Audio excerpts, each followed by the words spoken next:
जरा सोचिए, ऑस्ट्रिया का एक शांत सा शहर है एम्स्टेटन। यहाँ येब्स्ट्रासे नाम की सड़क पर एक घर है, बिल्कुल आम सा। और इस घर में रहता है योसेफ फ्रिट्ज़ल नाम का एक आदमी। बाहर से देखने पर वो एक इज्जतदार, शरीफ पड़ोसी लगता है, लेकिन उस घर की दीवारों के पीछे एक ऐसा खौफनाक राज दफन था जिसकी कोई कल्पना भी नहीं कर सकता। तो सवाल यही उठता है कि ये कैसे मुमकिन हुआ? एक ही छत के नीचे इतना बड़ा, इतना घिनौना अपराध पूरे 24 साल तक चलता रहा और किसी को भी इसकी भनक तक नहीं लगी। चलिए, इस दिल दहला देने वाली कहानी की परतों को एक एक करके खोलते हैं। इस पूरे मामले से पर्दा उठना शुरू हुआ अप्रैल 2008 में, और इसकी शुरुआत हुई एक ऐसी मेडिकल पहेली से जिसने एक बहुत ही गहरे और अंधेरे राज का दरवाजा खोल दिया। सब कुछ इतनी तेजी से हुआ कि किसी को यकीन नहीं हुआ।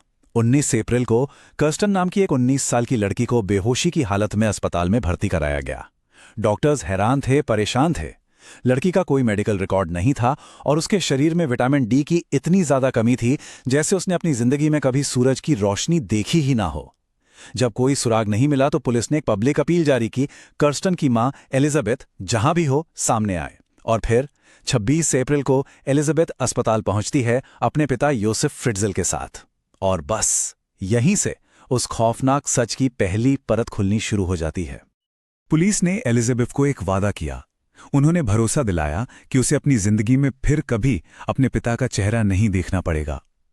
और बस इसी एक आश्वासन के बाद वो टूट गई।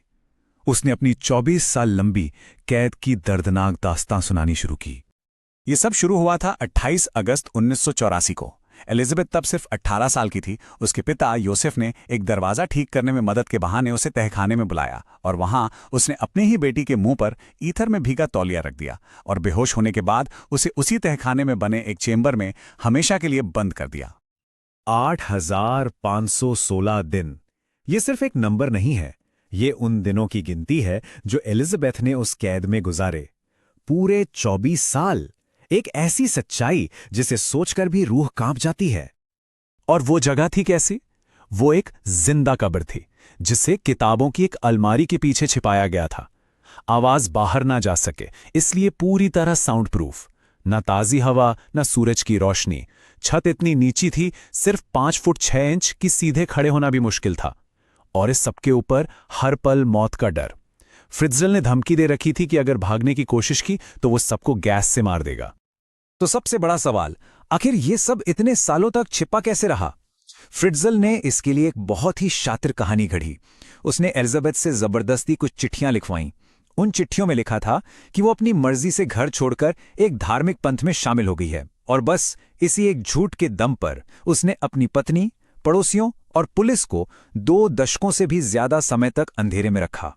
ये इस कहानी का शायद सबसे अजीब और परेशान करने वाला पहलू है। वो एक ही घर था, लेकिन उस एक छत के नीचे 2 बिल्कुल अलग अलग दुनियाएं बस रही थीं, एक ऊपर और एक नीचे। ऊपर सब कुछ नॉर्मल था, या कहिए नॉर्मल दिखता था। वहां कुछ बच्चे फ्रिट्ज़ल और उसकी पत्नी रोजमेरी के साथ रहते थे। दुनिया को बताया गया था कि ये वो बच्चे हैं जिन्हें एलिजाबेथ लावारिस घर के दरवाजे पर छोड़ गई है। ये बच्चे स्कूल जाते थे, सूरज की रोशनी देखते थे और सोशल वर्कर्स भी उनसे मिलने आते थे। और नीचे, ठीक उनके पैरों के नीचे, एक बिल्कुल अलग खौफनाक दुनिया थी। वहां बाकी बच्चे अपनी मां एलिजाबेथ के साथ उस तहखाने में कैद थे। उन्होंने कभी सूरज नहीं देखा, कभी स्कूल नहीं गए और हर पल सिर्फ डर के साए में जीते थे। इस कैद में एलिजाबेथ ने 7 बच्चों को जन्म दिया और उनकी किस्मत का फैसला सिर्फ एक शख्स ने किया, योसेफ फ्रिट्ज़ल ने। 3 बच्चों, लिसा, मोनिका और अलेक्जेंडर को ऊपर रोशनी में जीने का मौका मिला।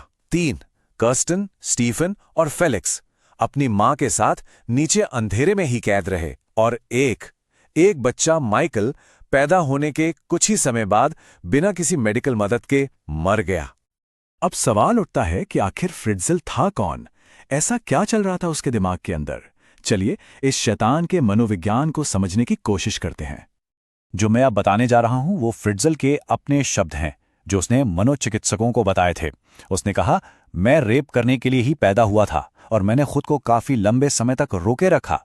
मैं अपनी बेटी को कैद करने से कहीं ज्यादा बुरा बर्ताव कर सकता था। मतलब सोचिए, इस आदमी को अपने किए पर जरा भी अफसोस नहीं था, बिल्कुल भी नहीं। और जब जांच हुई तो पता चला कि ये उसकी पहली ऐसी हरकत नहीं थी।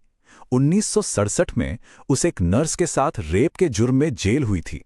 लेकिन सिस्टम की कमी देखिए, ऑस्ट्रिया के कानून के हिसाब से 15 साल बाद उसका क्रिमिनल रिकॉर्ड बिल्कुल साफ कर दिया गया, जैसे कुछ हुआ ही ना हो। और इसी वजह से वो उन बच्चों को गोद लेने के लिए बैकग्राउंड चेक भी पास कर गया। यही नहीं, उसने ये भी माना कि 1980 में अपनी मौत तक उसने अपनी ही मां को अटारी में बंद करके रखा था और उनकी खिड़की को ईंटों से चुनवा दिया था। डॉक्टर्स ने जब उसकी जांच की तो जो सामने आया वो काफी शॉकिंग था। उसे एक गंभीर पर्सनालिटी डिसऑर्डर था। आसान भाषा में कहें तो वो एक ऐसा शख्स था जिसे दूसरों पर पूरी तरह से कंट्रोल करने का जुनून था। वो एक शातिर झूठा था और उसके अंदर दया या सहानुभूति नाम की कोई चीज नहीं थी। और सबसे डरावनी बात, ये सब अचानक गुस्से में नहीं हुआ था। ये एक सोची समझी, सालों लंबी प्लानिंग का नतीजा था। इस अंधेरी सुरंग के आखिर में आखिरकार इंसाफ और एक नई शुरुआत की रोशनी दिखी। तो आगे क्या हुआ? कैसे मिला एलिजाबेथ और उसके बच्चों को इंसाफ? फ्रिट्जेल पर हत्या, रेप, गुलामी और कई दूसरे गंभीर आरोप लगे। लेकिन वो शातिर आदमी शुरुआत में सबसे संगीन आरोपों से मुकर गया। लेकिन फिर कोर्ट में एक वीडियो चलाया गया, 11 घंटे लंबा। ये एलिजाबेथ की गवाही थी। अपनी बेटी की हिम्मत और उसकी दर्द भरी आवाज सुनकर वो टूट गया। उसने अपना हर गुनाह कबूल कर लिया। नतीजा, उसे एक हाई सिक्योरिटी मनोरोग जेल में उम्र कैद की सजा सुनाई गई। लेकिन इस कहानी के असली हीरो फ्रिट्जेल नहीं, बल्कि एलिजाबेथ और उसके बच्चे हैं। उनकी हिम्मत देखिए। इतने बड़े सदमे से गुजरने के बाद उन्होंने दुनिया को एक संदेश दिया। उन्होंने कहा, हम पूरा परिवार आप सभी को आपकी सहानुभूति के लिए धन्यवाद देना चाहते हैं। आपकी करुणा हमें इस मुश्किल समय से उभरने में बहुत मदद कर रही है। उनकी प्राइवेसी को सुरक्षित रखने के लिए उन सभी को नई पहचान दी गई और एक नई गुप्त जगह पर बसाया गया। ये आसान नहीं था। सोचकर देखिए, जिन बच्चों ने कभी खुली जगह या तेज रोशनी न देखी हो, उनके लिए एक सामान्य जिंदगी में ढलना कितना मुश्किल रहा होगा। इसके लिए उन्हें बहुत इंटेंसिव थेरेपी दी गई। पूरी कहानी हमने देख ली, गुनहगार को सजा भी हो गई।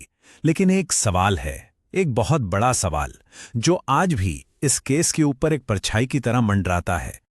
क्या यह मुमकिन है कि उसकी पत्नी रोजमेरी को कुछ भी नहीं पता था? वो उसी घर में रहती थी। घर से आने वाली अजीब आवाजें, इतना सारा खाना जो रोज तहखाने में जाता था, क्या उन्हें कभी कुछ भी असामान्य महसूस नहीं हुआ? ये वही सवाल है जो जांचकर्ताओं ने, मीडिया ने और खुद फ्रिट्जेल ने भी उठाया था। और ये एक ऐसा सवाल है जो हमें इस भयानक संभावना पर सोचने के लिए मजबूर करता है कि कभी-कभी सबसे बड़े राक्षस हमारे सबसे करीबी ही होते हैं।